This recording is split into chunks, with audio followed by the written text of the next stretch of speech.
warahmatullahi wabarakatuh.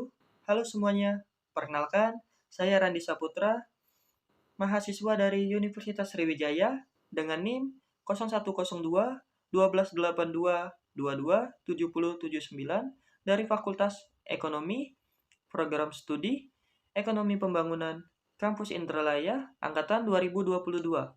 Di video kali ini, saya akan menyampaikan pendapat saya tentang pertanyaan yang sudah diberikan sebelumnya untuk memenuhi tugas pada mata kuliah Bahasa Indonesia dengan dosen pengampu Ibu Haniatus Solika MPD. Baiklah, tanpa berpanjang lebar lagi, kita langsung saja ke inti dari dibuatnya video kali ini untuk menyampaikan pendapat saya tentang pertanyaan yang sudah diberikan pada pertemuan sebelumnya. Kita langsung saja ke pertanyaannya. Pertanyaan yang pertama adalah, bagaimana pandangan pribadi saya terhadap bahasa Indonesia? Menurut pandangan pribadi saya, bahasa Indonesia adalah merupakan bahasa nasional bangsa Indonesia yang merupakan bagian dari kebudayaan dan juga sebagai identitas bangsa Indonesia, sehingga memiliki peran penting dalam membentuk kesatuan dan persatuan bangsa Indonesia. Dan di sisi lain juga, bahasa Indonesia menjadi jembatan bagi seluruh masyarakat Indonesia untuk berkomunikasi antar sesama.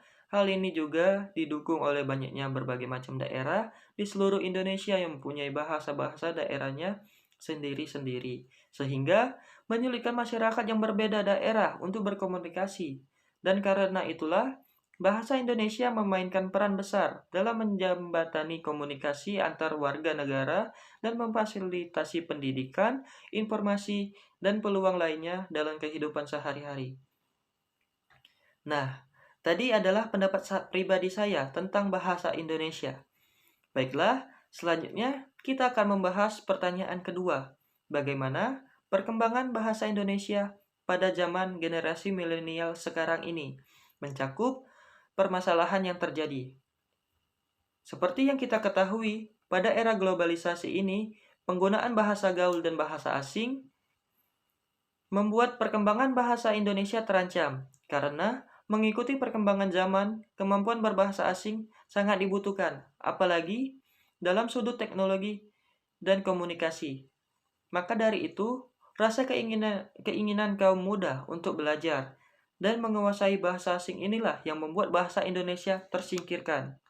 Sedangkan bahasa gaul yang lebih sering digunakan dalam kehidupan sehari-hari oleh kaum muda ini juga membuat mereka lupa bagaimana menggunakan bahasa Indonesia yang baik dan benar. Banyak anak-anak usia sekolah, terutama kaum milenial yang tinggal di kota besar, yang terlihat gagap menggunakan berbahasa Indonesia. Banyak di antara mereka yang bahkan lebih fasih menggunakan bahasa asing daripada berbahasa Indonesia. Mengapa itu bisa terjadi? Keinginan mempersiapkan anak memasuki era globalisasi tentu boleh-boleh saja. Namun, jika mengorbankan jati diri bangsa, apalah gunanya? Namun, yang terjadi tidak seperti yang diperkirakan.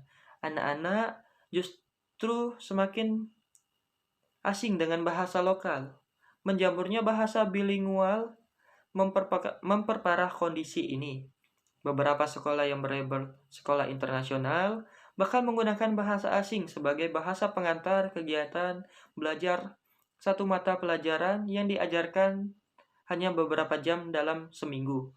Kemudian, kehidupan dan interaksi anak muda milenial pun terlepas dari kontaminasi bahasa, penggunaan bahasa, istilah-istilah yang entah dari mana asalnya semakin menghilangkan wujud asli bahasa Indonesia.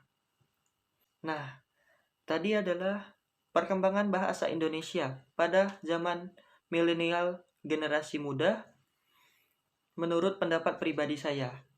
Baiklah, selanjutnya kita akan memberikan bagaimana solusi dari permasalahan yang tadi kita bahas. Generasi milenial sekarang seringkali lebih memilih untuk menggunakan bahasa gaul dan bahasa asing dalam komunikasi sehari-hari. Hal ini mengakibatkan bahasa Indonesia yang merupakan bahasa nasional kita terabaikan. Berikut ini adalah beberapa solusi yang dapat saya berikan untuk mengatasi masalah ini. 1. Pendidikan bahasa Indonesia. Pendidikan bahasa Indonesia harus lebih dipertegas dalam sistem pendidikan, mulai dari tingkat sekolah hingga universitas. Kurikulum harus mencakup pelajaran yang memfokuskan pada kemampuan berbicara, menulis, dan membaca bahasa Indonesia dengan baik dan benar. 2. Penggunaan bahasa Indonesia dalam media. Penggunaan bahasa Indonesia harus ditingkatkan dalam media massa, seperti televisi, radio, dan publikasi. Ini akan membantu meningkatkan pengakuan dan popularitas bahasa Indonesia, serta mempermudah akses informasi bagi masyarakat. 3. Insentif bagi pengguna bahasa Indonesia. Pemerintah dan masyarakat harus memberikan insentif bagi mereka yang menggunakan bahasa Indonesia dengan baik dan benar.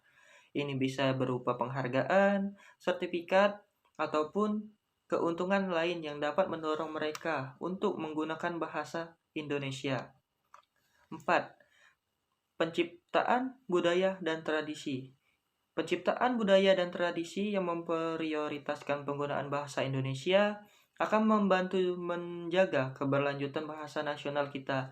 Ini bisa dilakukan melalui acara-acara nasional yang menekankan pentingnya bahasa Indonesia atau dengan membuat komunitas yang memfokuskan pada penggunaan bahasa Indonesia. 5. Sanksi bagi pelanggaran atau penggunaan bahasa Indonesia. Pemerintah harus menegakkan aturan yang mengatur penggunaan bahasa Indonesia dan memberikan sanksi bagi pelanggaran. Ini akan membantu menjaga integritas bahasa nasional kita dan memastikan bahasa Indonesia tetap diakui sebagai bahasa resmi di negara ini. Nah, dengan melakukan hal-hal tersebut, generasi milenial zaman sekarang akan lebih baik memahami dan menghargai bahasa Indonesia sebagai bahasa nasional kita, sekaligus membantu memperkuat identitas nasional dan budaya kita. Setelah mengetahui bagaimana solusi agar permasalahan tersebut dapat diatasi, selanjutnya saya akan memberikan jawaban atas pertanyaan selanjutnya, yaitu bagaimana langkah-langkah agar bahasa Indonesia terus berkembang dari masa ke masa. Berikut adalah beberapa langkah yang dapat dilakukan untuk memastikan bahasa Indonesia terus berkembang dari masa ke masa. 1. Penggunaan bahasa Indonesia yang benar dan sesuai standar. Ini sangat penting untuk memastikan bahwa bahasa Indonesia tetap diterima dan digunakan secara luas. Standar bahasa Indonesia harus ditetapkan dan diikuti dengan benar dan konsisten. 2. Dukungan dan pemakaian bahasa Indonesia dalam berbagai bidang kehidupan. Bahasa Indonesia harus digunakan dalam berbagai bidang kehidupan seperti pendidikan, bisnis, media, dan masyarakat. Ini akan membantu memastikan bahwa bahasa Indonesia tetap relevan dan diterima oleh masyarakat luas. 3. Kajian dan penelitian terhadap bahasa Indonesia. Kajian dan penelitian terhadap bahasa Indonesia harus dilakukan untuk memastikan bahasa Indonesia terus berkembang dan memenuhi kebutuhan masyarakat. Ini juga dapat membantu dalam pengembangan kosakata dan frasa baru serta memperbaiki masalah yang mungkin terjadi dalam penggunaan bahasa. 4. Pengembangan dan penyebaran kosakata dan frasa baru. Pengembangan dan penyebaran kosakata dan frasa baru harus dilakukan untuk memastikan bahasa Indonesia tetap up to date dan relevan dengan perkembangan teknologi dan budaya. 5. Pendidikan dan pelatihan tentang bahasa Indonesia. Pendidikan dan pelatihan tentang bahasa Indonesia juga harus diberikan kepada generasi muda untuk memastikan bahwa bahasa Indonesia tetap diteruskan dari generasi ke generasi.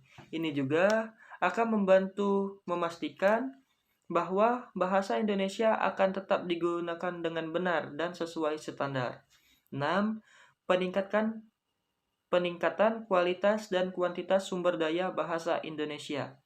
sumber daya bahasa Indonesia seperti kamus, ensiklopedia, dan buku-buku teks harus ditingkatkan untuk memastikan bahwa masyarakat memiliki akses ke informasi dan sumber yang dibutuhkan untuk memahami dan menggunakan bahasa Indonesia dengan benar.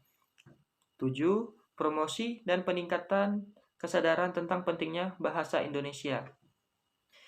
Promosi dan peningkatkan kesadaran tentang pentingnya bahasa Indonesia harus dilakukan untuk memastikan bahwa masyarakat menyadari betapa pentingnya bahasa Indonesia bagi identitas kebudayaan nasional. Ini akan membantu memastikan bahwa bukan diterima dan diakui sebagai bahasa nasional. 8. Integrasi bahasa Indonesia dalam dunia internasional. Bahasa Indonesia harus diintegrasikan dalam dunia internasional untuk memastikan bahwa bahasa Indonesia dikenal dan diakui oleh masyarakat dunia. Ini juga dapat membantu memperluas penggunaan bahasa Indonesia di luar negeri. 9. Kolaborasi antar pemerintah, organisasi, dan masyarakat. Kolaborasi antara pemerintah, organisasi, dan masyarakat harus dilakukan untuk memastikan bahwa bahasa Indonesia terus berkembang dan memenuhi kebutuhan masyarakat. Ini juga dapat membantu dalam memecahkan masalah yang mungkin terjadi dalam penggunaan bahasa. 10. Penerapan teknologi dalam pengembangan bahasa Indonesia. Teknologi harus digunakan untuk memastikan bahwa bahasa Indonesia terus berkembang dan memenuhi kebutuhan masyarakat. Ini bisa meliputi pengembangan aplikasi bahasa, penggunaan teknologi dalam pendidikan, dan peningkatan akses masyarakat ke sumber daya bahasa Indonesia melalui teknologi. Nah, dengan melakukan langkah-langkah ini, bahasa Indonesia akan terus berkembang dan memenuhi kebutuhan masyarakat, sehingga bahasa Indonesia dapat diteruskan dan diterima oleh generasi mendatang. Baiklah, saya rasa sudah cukup dari saya terhadap pertanyaan yang sudah diberikan. Mohon maaf apabila jawaban yang saya berikan masih belum tepat. Kurang dan lebihnya saya minta maaf. Semoga di lain kesempatan kita dapat bertemu kembali. Saya ucapkan terima kasih. Assalamualaikum warahmatullahi wabarakatuh.